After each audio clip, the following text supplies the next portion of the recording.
Kubatakuzi bashobora kutwidondora amazina. Nitwa Uwineza Devota, mami, wanakunda kuyita mami. Mami ni inkumi, ni umumama, ni umuntu Mami ni umumama w'abana babiri. uri muri Kigali twamenyanye uriko uratwara imodoka ya taxi. Yego. Abona ko mu Kigali hari n'ubwoko bw'amataxi bwinshi utwara Move. Yego. Ni imwe mu novuga mu makompanyi yemewe yisoneye. Watubwira gute umugore nkawe mwiza isanga ryatwara taxi ntibimenyerewe cyane mu bihugu byacu? Impamvu nahisemo gutwara taxi ni akazi nkunda. Nakoze utuzi dutandukanye, ubucuruzi, ariko mbona transport ari akazi keza kagenda kagira abakiriya, kampuza n'abantu benshi batandukanye, ari abo mu gihugu cyacu cy'u Rwanda n'abo mu mahanga. Mbikora neza nishimiye kuko bimbeshejeho, birantunze. Ikindi binyungura ubumenyi butandukanye burimo gutyaza ubwenge, indimi, kubona amafaranga mu buryo bwiza busobanutse, bityo nkabasha kubaho n'umuryango wanjye. Ni akazi nkora nkunda cyane kubera ko gakorwa n'abadamu bakeya, bityo bigatuma mbasha kubona umusaruro nifuza kubera ko atari akazi gakorwa n'abadamu benshi. Narebye ibintu bituma nkora akazi kari unique, gatuma umusaruro wanjye wiyongera kubera ko bitari ibintu birimo abantu benshi batandukanye. Nihangiye umurimo mu yandi magambo wo gukora ibintu bitandukanye n'iby'abantu batekereza ko bitakorwa byihariye. Niyo mpamvu nahisemo guhitamo gutwara abantu, nkaba nkorera ikigo cyitwa Move. Abakwegereye cyangwa umwiganye, abo mwakoranye, inshuti, n'abantu bavuze bati mami yacanganijwe kuja gutwara taxi? Oya, ahubwo umuntu mbonye aravuga ngo wow, ibi bintu wabitekereje gute? Nkababwira nti ibi bintu ni byiza cyane, ahubwo ugasanga nabo bashatse kumenya ni ubuhe buryo nanjye nabijyamo, ese bisaba iki? Nkababwira bisaba kuba ufite perime yo gutwara ibinyabiziga, ikindi ukaba ufite experience mu gutwara neza mu muhanda, ukabona babaye interese yo kumenya twabigeraho dute natwe. Abantu benshi babifite mu ndoto ariko kubishyira mu bikorwa bikabagora. Abo mushobojwe ndabafasha, nabo bakaba batinyuka bakabikora. Hari nk'abo tubibanamo babikunze kuko bibafitiye akamaro kenshi. Bibishyurira minerivare z'abana, bibishyurira amazu babamo, ubuzima bwa buri munsi bugenda neza, badasabirije, bitunze, bameze neza, ari abagore bameze neza, basa neza, babayeho neza mu yandi magambo. Ntabwo ari akazi umuntu wese arakubona akavuga ati wow, ni gute watekereje gukora ibintu bitandukanye n'iby'abandi. Abagore tubamenyereye mu bucuruzi, mu biro, muri za dekorasiyo. Njyewe rero byose narabirebye nsanga iki nicyo cyihariye kandi kimpuza n'abantu benshi, ndetse abo ntwaye making sure ko bazagaruka kuko mbafata neza, nkabaha serivisi nziza, nkarinda ibyabo. Uko mutwaye nkugezayo amahoro. Ikindi nta kintu wabura, ikintu cyawe iyo gitakaye nakibika neza, nkatanga serivisi nziza nk'umukozi ukorera ikigo gisobanutse. Twara neza mu yandi magambo. Mwashaka kubaza ati guhuza akazi nk'aka n'ububyeyi bigenda gute? Bavuze ko umubyeyi w'abana babiri. Yego. Mbyuka mu gitondo nkajya mu kazi nk'uko abandi bajya mu kandi kazi gatandukanye. Ikindi mba mfite app. Iyo app ngenda kuri gahunda, ngenda kuri komande, umuntu akampamagara ndaha n'aha mushobora kudutwara. Nkahita nkagenda kuri gahunda. Igihe ntari mu kazi mba ndi kumwe n'abana banjye, ndi kubitaho, mbafata neza. Barambona kuko ndikorera, ni akazi ukora gatanga amahoro, ntabwo kakuzirika pe, ntabwo kakuzirika. wowe ugenda ufite aho ugiye kandi ugendeye kuri map ibihamagara buri kanya, dusange hano turagukeneye, ngwino dutwarire abana ku ishuri, ngwino dutware kuri airport, ngwino tudoropinge ahantu hari hose hatandukanye. ntabwo nyambura umwanya w'umuryango wanjye kubera ko umwanya ntari kubona abakiriya, mba ndi kumwe n'umuryango wanjye, nta kibazo pe. uri rugendo rwacu baribuka wa mugani wa mupapa tuvanye ati ibyo bibero biragenda bite ntagihe twara abagabo hama bagahimbarwa cyane bakibagirwa ko babaye abakiriya bagashaka kuba abakiriya muri zose. ibyo ngibyo ni ibintu duhura nabyo muri aka kazi, ariko wowe ureba icyo ushaka kubera ko abagore n'abagabo ni ibintu bibaho, ariko ntabwo ibyo ari byo bishyize imbere. wowe ufokasinga ku kazi kawe, ibindi ukamubwira ko nta mwanya ubifitiye, ntabwo wamutuka, nta nubwo wamubwira nabi kuko aba agomba afite uburenganzira bwo kuvuga ibyo ashatse, ariko wowe ukora ikigomba gukora, ukamutwara ukamugeza aho agiye, ibindi yabijyamo ukamubwira ko nta mwanya wabyo, atari nabyo bikuraje mu muhanda, ntabwo ari byo ushyize imbere. icyo ushyize imbere ni akazi, ni icyabahuje, cyane ko abagukuye kuri application. rero umuntu utazi ntabwo ibyo bintu byabaho, nta mwanya ubiha, umubwira ko atari byo bikugenza kandi birarangira. ibyo ngibyo umuntu iyo ashatse kubijyamo abijyamo nk'uko abijyamo utari no muri ako kazi, ariko iyo atari cyo kikugenza nta mwanya wabitaho, nawe arabyumva kandi bikarangira. gusa simbuze ko bitabaho, baragutereta ariko ukababwira ko uri mu kazi kandi atari byo, atari igihe cyacu. yego, uribaza ko uko leta y'u Rwanda yashishikarije abari n'abategarugori kumva ko atari abantu bari inferieur, bashoboye imirimo nk'iyo abagabo n'abasore bakora, biri mu byatumye utinyuka kurusha? ikintu cyantinyuye kujya muri aka kazi ni uko mu Rwanda ari amahoro. mu Rwanda rwacu ni amahoro, turabizi ko umugabo n'umugore bose bategetswe gushaka ibitunga umuryango, nta gushyira amaboko mu mufuka ngo umugabo niwe uzakora wowe uryame. oya, niyo mpamvu navuze ngo ngomba gukora kandi ngakora akazi kose igihe cyose nzi ko kantunze. mu Rwanda rwacu, perezida wacu w'igihugu cy'u Rwanda adushishikariza gukora cyane. ikindi, abadamu ni imbaraga z'igihugu, niyo mpamvu natinyutse njya mu muhanda ndavuga nti reka nkore, nzarebe ko ibyo perezida wacu adushishikariza ari byo, kandi namaze kubona ko nta mpamvu yo kwitinya, nta mpamvu yo kuba umugore uri aho utagira icyo atinyuka gukora.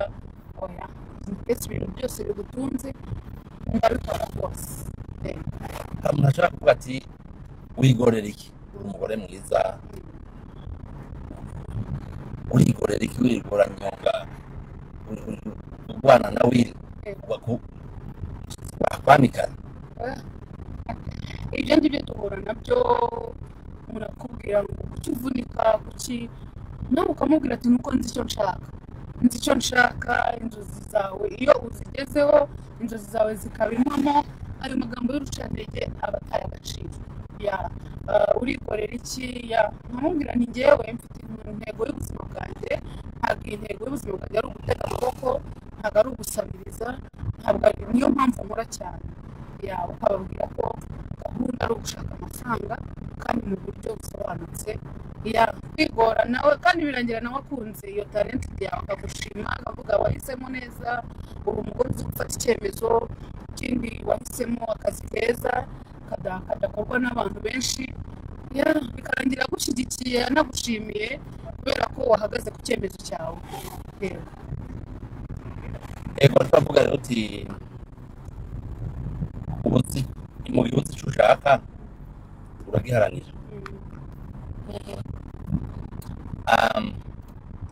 turi mu bihugu Burundi, u Rwanda, reka mvuge Congo, ndagira ngo na Tanzania, hirya ntibona ko abagore bashobora kuba bamaze kwijukira imirimo itandukanye hari imirimo ubundi muri ibihugu byacu ngo yagenewe abagabo.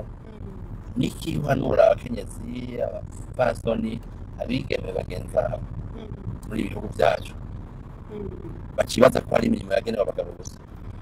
Ikintu nababwira ni uko batinyuka bakareka kuba hari ikintu igitsina gore tuzwiho cyo kugira ubunebwe. Utaba ufite akazi ko muri ofisi ko kuba ari akazi kagaragarira buri wese ko ari keza, kandi ugasanga upinze bya bindi bigaragara nk'aho bitarijyamo abantu benshi kandi nabyo bibasha gutunga umuntu. Njye nabashishikariza ko ahubwo ugomba kureba ibintu bitagiyemo abantu benshi, ibintu bitarimo abantu benshi, ibintu bitari kubwira, ukareba ibintu byawe biri unique bizatuma ugaragara ukora akazi kawe ushakishwa wifuzwa na bose. Ariko kaka kazi mvuga n'akandi hari n'izindi ngero. Rero abagore ntibagomba kuvuga ngo mu gihe akazi kanjye ko mu biro karangiye ndaryama, bigukururire ubunebwe, kwirirwa mu rugo, kutagira icyo winjiza, kutagira akamaro mu famiye. Numva rero nta mpamvu yo gutinya,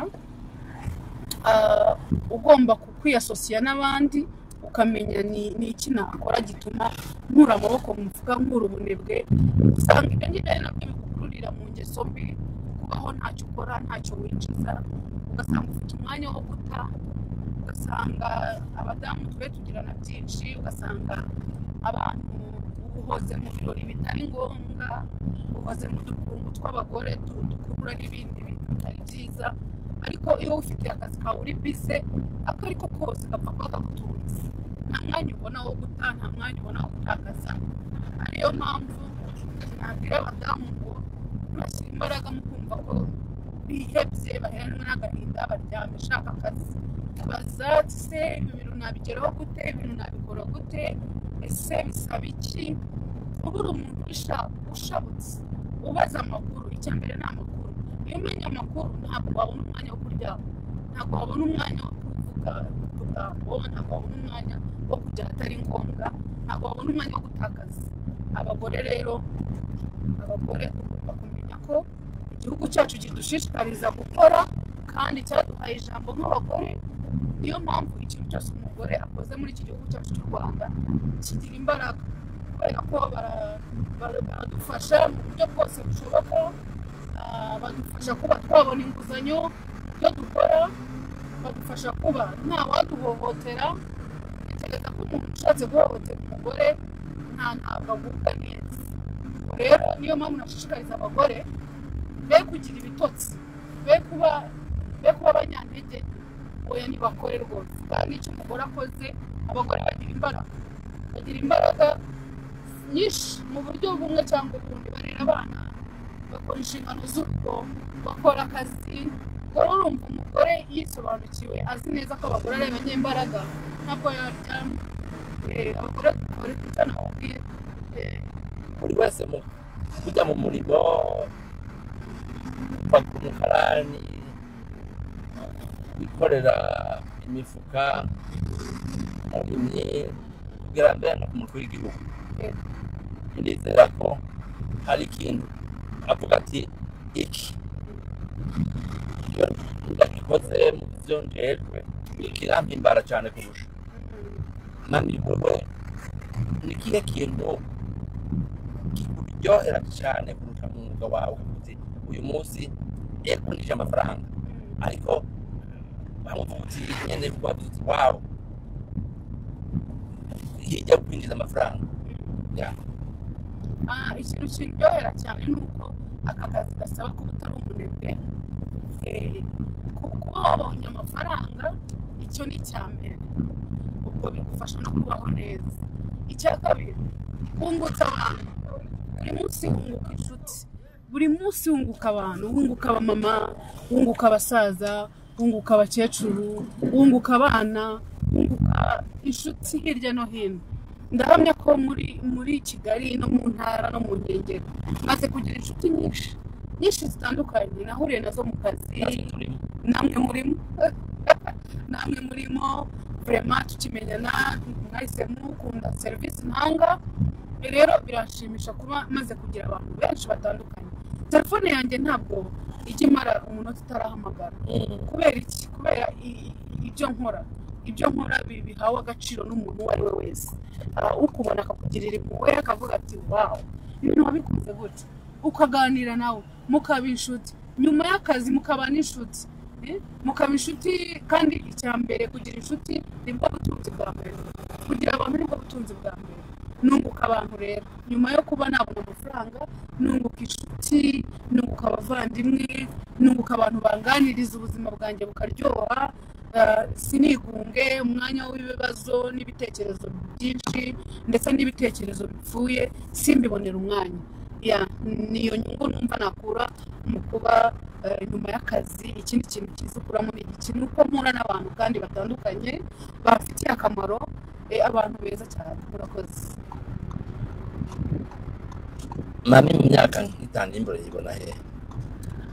Mu myaka nk'itanu iri imbere rero ndahabona ibintu bikomeye cyane. Ndahabona ibintu bikomeye kubera ko uko natangiye meze ntabwo ariko meze uyu munsi. Hari icyizere cyo kubaho neza, hari icyizere cy'ubuzima bwiza, kandi nk'umugore ntasabirije, ntiyandaritse, ntandagaye, hari icyizere mbona cy'uko ibintu bizagenda neza. Kandi mu nzozi mfite nuko nshaka gutera imbere. Buri munsi mba ngomba kumekinga sure ngo hari step nateye y'ubuzima bwanjye, itari njye njyenyine n'umuryango wanjye. Mu myaka iri imbere hazaba hari ibintu bikomeye cyane. Yes. Mami, ariko kandi usanzwe umugore atari kinyaganwa nkawe, tubwira kahise kawe, imirimo wagiye gukora imbere. Yego. Mbere yuko nza muri aka kazi, nkirangiza kwiga secondaire 2011, nabaye secrétaire executive w'umurenge wa Kimironko. Nari secrétaire customer care. Nyuma njya gucuruza imodoka muri Majerwa. Nakoze muri Majerwa curuza imodoka, ndanguza imodoka za Hyundai Santa Fe, tuzitumiza tukazigurisha muri Majerwa. Ako nakandi kazi nakoze. Ninjira mu bucuruzi gutyo ncuruza imodoka. Covid biraje 2021 2022, mbona ibintu bitangiye kugenda gahoro, ndashiftinga, mfata amafaranga nari nkuyemo, nshinga iduka mu mujyi. Nakoze mu isoko rya Nyarugenge, ndanguza supermarket, Nido, mayonnaise. Nari mfite iduka mu isoko rya Nyarugenge. Nabyo ni ibintu nkora. Iyo nkoze business making sure ko igihe gito mbonye umusaruro nka shiftinga, kuko ibintu birambiranye birapfa. Niyo mpamvu yatumye mva mu bucuruzi none nza muri aka kazi ka transport. Wakoze kuri kano kanya uduhaye ukatuganiriza kandi ukatunyonga neza. Murakoze cyane, ndabashimiye. Yego. Thank you. You're welcome.